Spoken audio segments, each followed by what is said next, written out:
Assalamualaikum warahmatullahi wabarakatuh.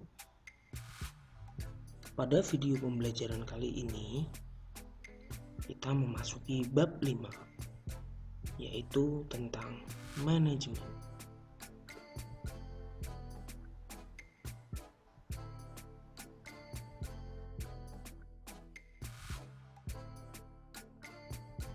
Oke, yang pertama kita akan membahas mengenai pengertian manajemen. Kata manajemen berasal dari bahasa Perancis kuno, manajemen, yang memiliki arti seni, melaksanakan, dan mengatur. Secara etimologis, manajemen berasal dari kata manage dari bahasa Inggris, lalu dari bahasa Italia manager, dan bersumber dari perkataan Latin manus yang berarti tangan. Dapat juga diartikan sebagai memimpin, membimbing, dan mengatur. Berikut ini adalah beberapa pengertian manajemen yang ditemukan oleh para ahli. Pengertian yang pertama, pengertian manajemen menurut Ricky W. Griffin. Dalam bahan ajarnya, manajemen mendefinisikan manajemen sebagai sebuah proses perencanaan, pengorganisasian, pengordinasian, dan pengontrolan sumber daya untuk mencapai sasaran atau istilah lainnya goals secara efektif dan efisien. Efektif berarti tujuan dapat dicapai sesuai dengan perencanaan, sementara efisien berarti tugas yang ada dilaksanakan secara benar, terorganisir, dan sesuai dengan jadwal.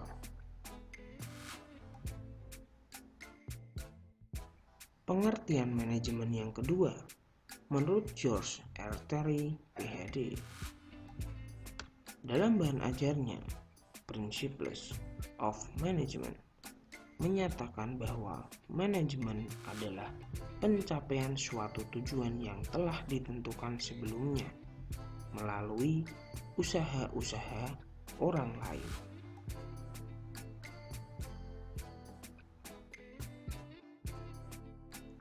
Yang ketiga, menurut Harold Kohns and Craig O'Donnell, dalam bahan ajarnya Principles of Management menyatakan bahwa manajemen adalah fungsi mencapai sesuatu melalui orang-orang.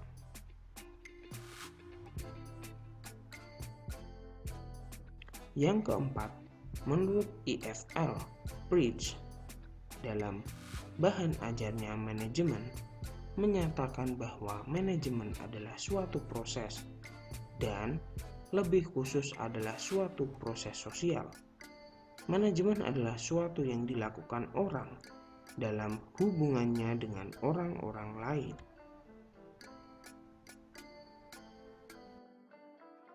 Yang kelima, menurut Milton Brown, dalam bahan ajarnya Effective Work Management mengungkapkan bahwa manajemen adalah penggunaan orang-orang, uang, perlengkapan, bahan-bahan, dan metode-metode yang efektif untuk mencapai suatu tujuan tertentu.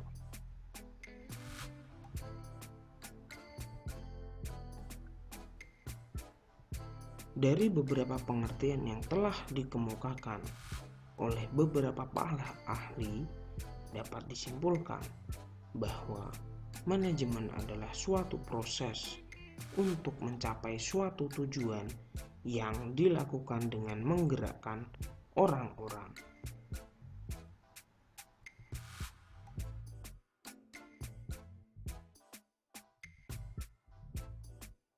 Selanjutnya adalah administrasi dan manajemen. Nah, setelah kita mengetahui pengertian administrasi dan manajemen, dapat dilihat Meskipun ada beberapa perbedaan atau kesamaan yang ada antara administrasi dan manajemen. Perbedaan itu timbul karena adanya cara pandang yang berbeda antara satu orang dengan orang yang lainnya. Nah, di sini ada beberapa pendapat yang menyamakan arti administrasi dan manajemen, dan ada juga pendapat yang membedakan arti administrasi dan manajemen. Oke, kita akan membahas persamaan terlebih dahulu. Di sini ada dua pendapat yang menyamakan arti administrasi dan manajemen. Yang pertama adalah William H. Newman menyatakan bahwa apa yang dimaksud dengan administrasi termasuk pula dalam arti manajemen. Artinya, administrasi merupakan arti sesungguhnya dari adanya manajemen. Yang kedua, M.A. Dimarks mendefinisikan administrasi atau manajemen adalah suatu pendekatan yang terencana terhadap pemecahan semua macam masalah yang kebanyakan terdapat pada setiap individu atau kelompok, baik negara maupun swasta. Jadi dalam hal ini, administrasi dan manajemen merupakan suatu pendekatan terhadap pemecahan suatu masalah. Inilah yang diartikan dari M.E. Dimarks.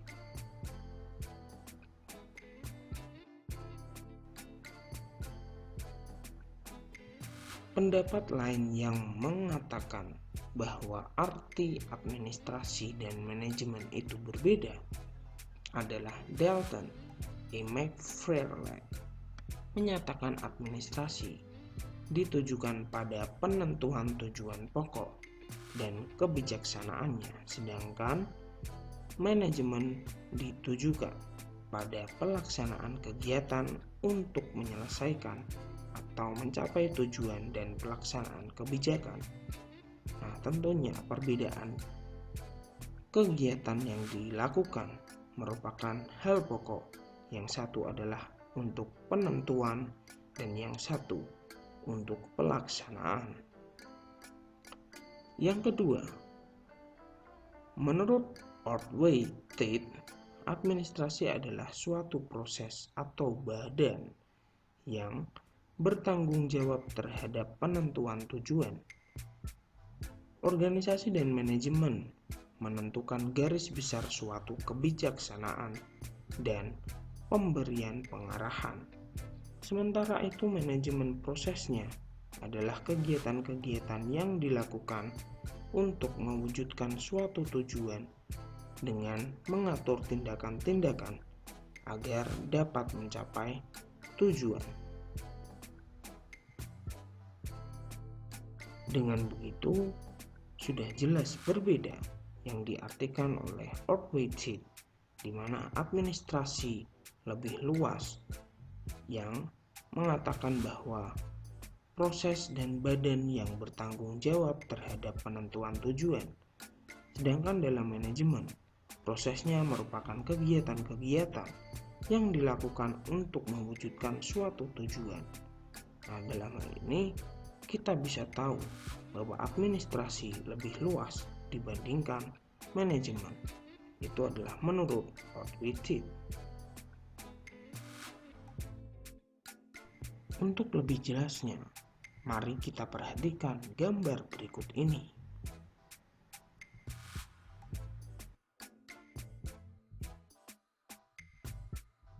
Perhatikan gambar berikut ini. Gambar nomor 1 adalah administrasi, di mana administrasi ini ruang lingkupnya lebih luas dibandingkan organisasi. Nah, dalam organisasi, ruang lingkupnya lebih besar dibandingkan manajemen. Dan manajemen, ruang lingkupnya lebih besar. Di dalamnya terdapat kepemimpinan, pengambilan keputusan, dan hubungan antar manusia. Jadi, Bagaimana alur ini bisa terjadi? Oke, berdasarkan gambar tersebut, kita dapat mencermati beberapa hal. Yang pertama, administrasi terdiri atas organisasi dan manajemen. Karena sudah jelas administrasi merupakan lingkaran yang paling besar dan yang paling luas. Poin kedua, inti dari administrasi adalah manajemen. Karena manajemen merupakan alat dari administrasi. Yang ketiga, inti dari manajemen adalah kepemimpinan, karena kepemimpinan merupakan motor dari semua sumber dan alat-alat yang tersedia bagi suatu organisasi. Poin yang keempat, inti dari kepemimpinan adalah pengambilan keputusan, karena kepemimpinan sangat bergantung pada apa yang diputuskan oleh pimpinan atau manajer. Poin yang kelima, inti dari pengambilan keputusan adalah hubungan antar manusia. Karena dalam mengambil sesuatu keputusan, pimpinan harus selalu mempertimbangkan hubungan antara manusia, terutama yang ada dalam organisasi. Artinya pimpinan dengan bawahan dan sebagainya.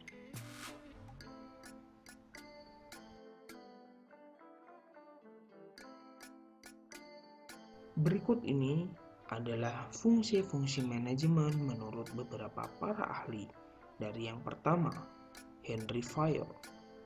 Yang kedua, Lothar Klick. Yang ketiga, Linda F. Irwin. Yang keempat, George L. Terry. Yang kelima, Cons and Whitridge. Yang keenam, Stunner and Freeman. Yang ketujuh, Pierce and Robinson. Yang terakhir, Kreitner.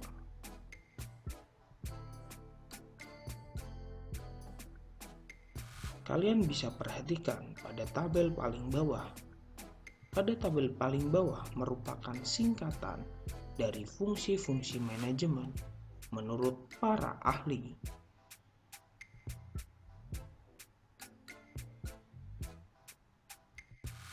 Kita akan membahas satu persatu. Dari yang pertama, planning atau perencanaan adalah suatu proses menentukan apa yang ingin dicapai dan cara mencapainya yang didasarkan pada metode atau logika tertentu dan rasional. Yang kedua, organizing atau pengorganisasian.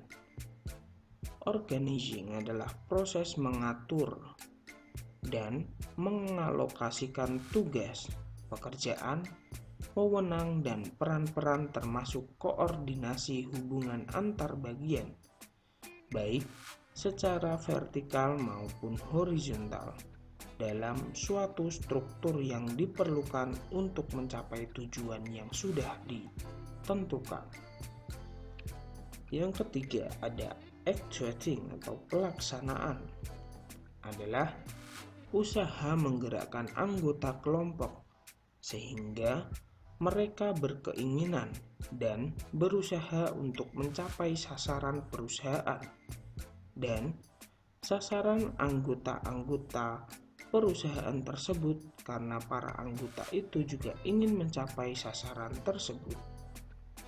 Yang keempat adalah resourcing atau pengaturan sumber daya. Resourcing adalah pengetahuan sumber daya dalam memfasilitasi sumber daya yang dibutuhkan untuk setiap kegiatan pencapaian tujuan organisasi. Yang kelima ada communication atau komunikasi. Communicating adalah mengkomunikasikan semua informasi berkaitan dengan tugas, fungsi, dan tanggung jawab kepada semua sumber daya yang ada sehingga mereka mengetahui dan memahami tugas dari fasilitas yang mereka butuhkan dan memiliki untuk mengerjakan. Yang keenam, leading atau kepemimpinan. Kegiatan mempengaruhi atau menggerakkan perilaku manusia anggota organisasi, baik secara individu maupun kelompok, dan mengarahkan mereka dalam melaksanakan tugas-tugas agar tujuan organisasi tercapai secara efektif dan efisien. Yang ketujuh, motivating. Pemberian motivasi adalah kegiatan memberikan motivasi, inspirasi, semangat, dan kegairahan kerja atau mendorong pegawai melalui pemahaman motivasi yang ada pada diri pegawai dan pemahaman motivasi yang ada di luar diri pegawai untuk membantu mencapai produktivitas kerja yang optimal. Yang kedelapan ada controlling atau pengawasan, adalah proses pengukuran pelaksanaan kerja atau kinerja aktual, memberikan hasil dengan standar organisasi dan tujuan, dan mengambil tindakan korektif jika dibutuhkan. Yang kesembilan ada koordinasi, adalah salah satu fungsi manajemen untuk melakukan berbagai kegiatan agar tidak terjadi kekacauan dan kekosongan kegiatan dengan menghubungkan, menyatukan, dan menyelaraskan pekerjaan bawahan sehingga terdapat kerjasama yang terarah dalam usaha mencapai tujuan organisasi. Yang ke-10 ada staffing, melengkapi tenaga kerja. Salah satu fungsi manajemen berupa penyusunan personalia pada suatu organisasi, sejak dari merekrut tenaga kerja, pengembangannya sampai dengan usaha agar setiap pegawai berdaya guna maksimal kepada perusahaan. Yang ke-11, commanding atau directing, yaitu memerintah. Fungsi manajemen yang berhubungan dengan usaha memberi bimbingan, saran, perintah-perintah atau instruksi kepada bawahan dalam melaksanakan tugas masing-masing agar tugas dapat dilaksanakan dengan baik dan benar, tertuju pada tujuan yang telah ditetapkan semula. Yang ke-12, budgeting atau menyusun anggaran. Fungsi manajemen berupa pengikhtisaran sistem anggaran keuangan, baik itu keuangan untuk jangka pendek, menengah, maupun panjang. Yang ke-13 ada reporting atau pelaporan. Salah satu fungsi manajemen berupa penyampaian perkembangan atau hasil kegiatan atau pemberian keterangan mengenai segala hal yang berkaitan dengan tugas dan fungsi-fungsi kepada pejabat yang lebih tinggi. Pelaporan dilakukan secara lisan atau tertulis sehingga penerima laporan dapat memperoleh gambaran tentang pelaksanaan tugas pegawai yang memberi laporan. Yang ke-14, forecasting atau peramalan merupakan kegiatan meramalkan, memproyeksikan atau mengadakan taksiran terhadap berbagai kemungkinan yang akan terjadi sebelum suatu rencana yang lebih pasti dapat dilaksanakan. Guna melaksanakan manajemen secara efektif dan untuk mencapai tujuan yang telah ditentukan, diperlukan alat-alat atau tools. Tools merupakan syarat suatu usaha untuk mencapai hasil yang ditetapkan. Tools dikenal dengan istilah 6M yang terdiri dari yang pertama, man atau manusia. Yang kedua, materials atau bahan-bahan. Yang ketiga, mesin atau mesin-mesin. Yang keempat, methods atau metode-metode. Yang keenam, money atau uang. Yang keenam, market atau pasar.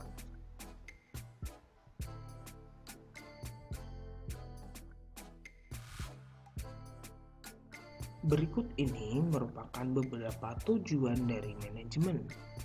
Yang pertama, melaksanakan dan mengevaluasi strategi yang kita pilih secara efektif dan efisien. Dalam hal ini, kita harus melaksanakan dan mengevaluasi strategi yang sudah kita pakai dan membandingkan antara strategi yang pertama dan kedua. Kira-kira lebih efektif mana dan lebih efisien yang mana? Semua perlu pertimbangan. Nah, ini adalah merupakan tujuan manajemen yang pertama. Tujuan yang kedua, mengevaluasi kinerja, meninjau dan mengkaji ulang situasi serta melakukan berbagai penyesuaian dan koreksi. Jika terdapat penyimpangan di dalam pelaksanaan strategi, dalam hal ini, tujuan manajemen yang kedua lebih mengevaluasi pada proses pelaksanaannya, di mana strategi yang sudah dibuat terdapat beberapa hal yang perlu dikoreksi atau penyesuaian.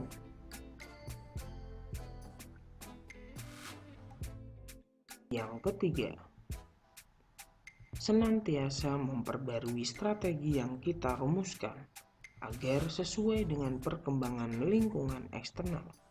Dalam hal ini, tujuan manajemen adalah memperbarui strategi yang sudah kita buat sebelumnya dengan mempertimbangkan lingkungan yang ada di luar, sehingga strategi yang dipakai akan menyesuaikan dengan lingkungan yang ada di luar. Yang keempat, senantiasa meninjau kembali kekuatan, kelemahan, peluang, dan ancaman peluang yang ada. Dalam hal ini, tujuan manajemen lebih melihat pada sisi kekuatan strategi yang sudah dipakai dan kelemahan atau resiko yang akan dilalui ketika pemakai melakukan strategi yang sudah dipilih. Yang kelima, senantiasa melakukan inovasi atas kegiatan sehingga kita hidup lebih teratur. Dalam hal ini, tujuan manajemen adalah dapat melakukan inovasi atau perubahan baru yang dapat merubah hidup kita lebih baik lagi dari sebelumnya. Itulah beberapa tujuan dari manajemen.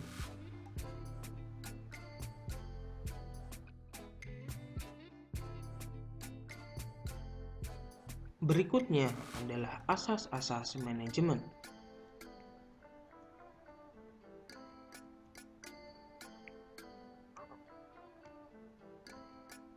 Asas manajemen adalah penentuan kebijakan pengorganisasian kegiatan pengelolaan kantor, administrasi perkantoran, atau pekerjaan kantor. Kantor berkedudukan sebagai sebuah satuan atau unit dalam suatu organisasi. Segenap kerja ketatausahaan atau pekerjaan kantor yang dilakukan dalam suatu organisasi harus pula diorganisasi atau diatur. Dalam hubungannya dengan unit-unit organisasi yang ada di dalam organisasi secara keseluruhan, pengorganisasian pekerjaan kantor dapat memakai asas-asas sebagai berikut. Ada 3 asas yang perlu kalian pahami. Yang pertama, asas sentralisasi. Yang kedua, asas desentralisasi. Dan yang ketiga, asas dekonsentralisasi.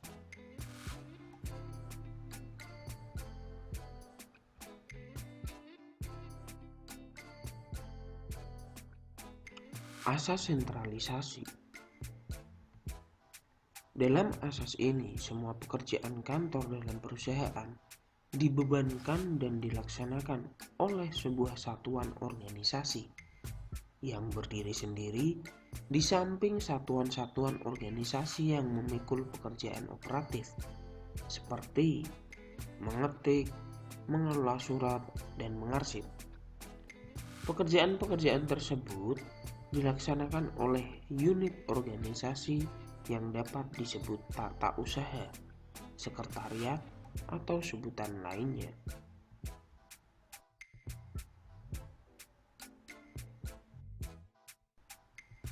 Contohnya, dalam hal penyimpanan arsip misalnya, dalam asas sentralisasi, semua pekerjaan arsip untuk seluruh kantor dipusatkan pada satu divisi kearsipan yang dibina oleh seorang pemimpin bagian arsip.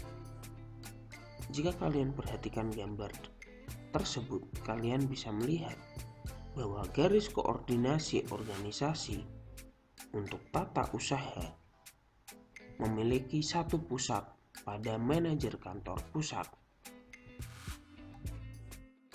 Berikut ini merupakan beberapa kelebihan dari adanya asas sentralisasi. Yang pertama, pengawasan mudah dilakukan. Yang kedua, prosedur lebih mudah diseragamkan. Yang ketiga, penggunaan alat dan perabot lebih hemat.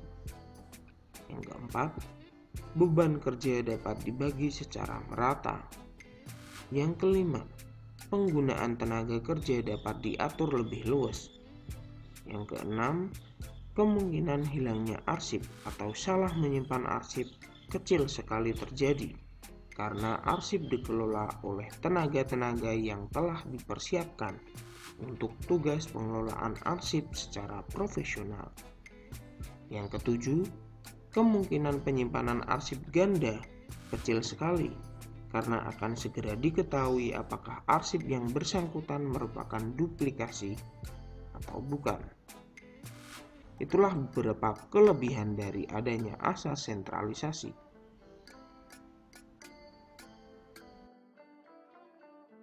Selain kelebihan, asas sentralisasi ini juga memiliki kekurangan atau kelemahan. Kelemahan asas sentralisasi ini yang pertama, tidak mungkin menampung pekerjaan yang cukup banyak pada waktu yang bersamaan. Contohnya bila pada akhir tahun anggaran ketika berbagai divisi memerlukan penyelesaian pekerjaan unit yang bersangkutan mengalami keterlambatan. Yang kedua, bagi perusahaan yang divisi-divisinya tidak berada dalam satu kompleks dan terpencar-pencar di beberapa tempat, pelaksanaan asas sentralisasi ini kurang tepat karena pekerjaan menjadi kurang efektif dan efisien. Yang ketiga, petugas di pusat belum tentu paham dengan permasalahan-permasalahan dan kebutuhan-kebutuhan unit kerja di divisi lain, sehingga pelaksanaan pekerjaan unit yang bersangkutan akan mengalami hambatan.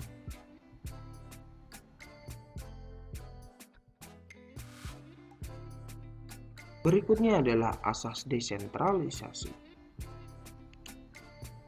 Dalam asas ini, tiap-tiap satuan organisasi dalam seluruh perusahaan melakukan semua kerja perkantoran yang terdapat dalam lingkungan sendiri, di samping melaksanakan tugas-tugas utamanya.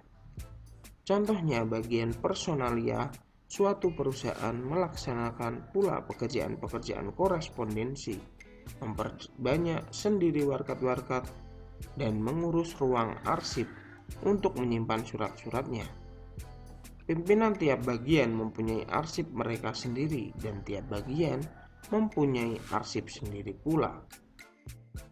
Jika kalian perhatikan pada gambar asas desentralisasi ini, bagian tata usaha lebih condong wajib melaporkan setiap kegiatan atau pengarsipan yang ada pada manajer masing-masing bagian, tidak tertuju pada satu manajemen, yaitu manajemen pusat.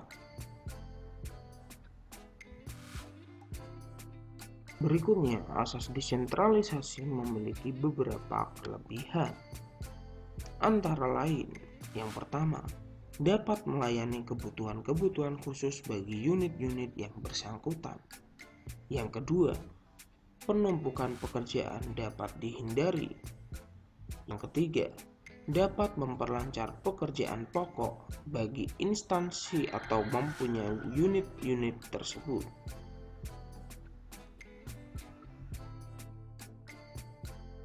Selain kelebihan, asas desentralisasi ini juga memiliki beberapa kelemahan. Antara lain, yang pertama, memerlukan biaya cukup besar karena keperluan alat akan menjadi lebih banyak karena harus didistribusikan pada setiap bagian-bagian pada pimpinan organisasi. Yang kedua, memerlukan tenaga yang lebih banyak dan biaya yang lebih besar untuk menggaji pegawai. Yang ketiga, kemungkinan terjadinya ketidakseragaman asas dan prosedur, termasuk peralatan, akan semakin besar. Yang keempat, kemungkinan banyak dokumen yang ganda. Yang kelima, pengawasan menjadi kurang.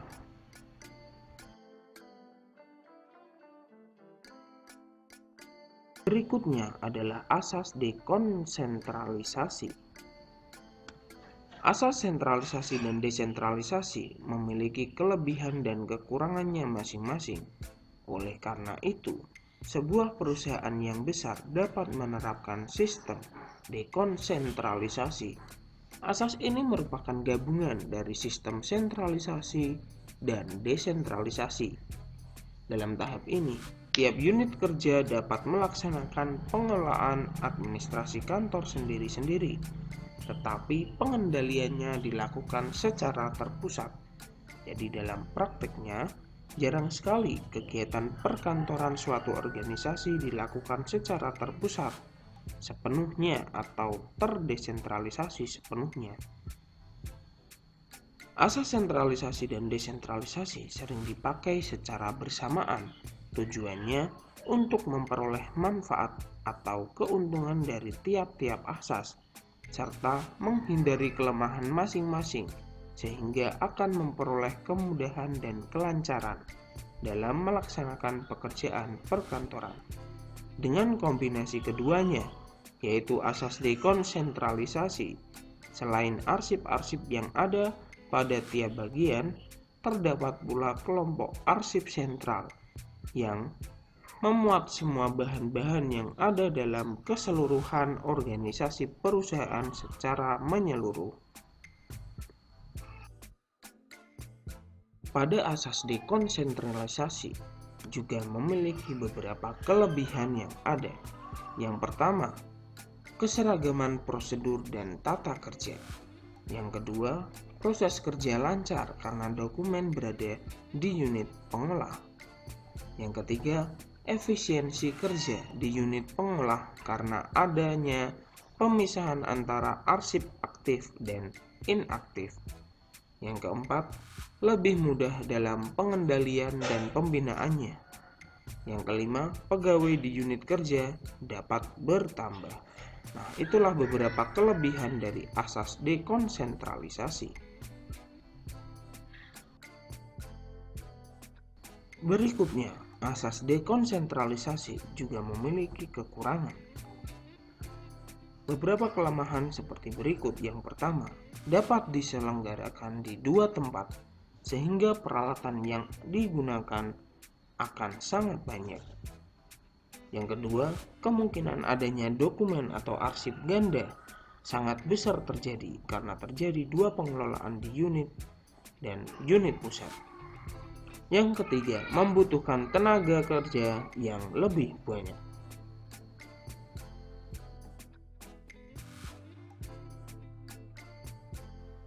Cukup sekian video pembelajaran kali ini. Semoga bermanfaat. Wassalamualaikum warahmatullahi wabarakatuh.